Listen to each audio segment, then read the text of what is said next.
Pas një viti mungesë, treni i linjës Shkodër-Laç dhe Anasjelltas do të rinisë funksionin e tij në dispozicion të qytetarëve në datën 18 mars, çdo të martë deri në datën 13 qershor.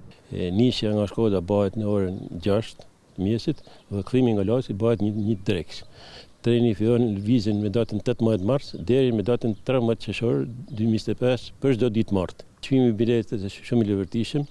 Bileta vetëm vajtje, nëse shkon për një drejtim bën 95 lekë, nëse për vajtje në 2 drejtime me fjalë, në Shkodër bën 155 lekë. Treni i linjës hekurudhore Shkodër-Laç do të jetë në funksion çdo të martë deri në datën 13 qershor. Udhëtimi sipas specialistëve të trenit është i sigurt. Nga ana drejtërisë janë marrë të gjitha masat e duhura për një lëvizje sa më të sigurt, për një udhëtim sa më komod të trenit. Kapaciteti është rreth 350 vjet.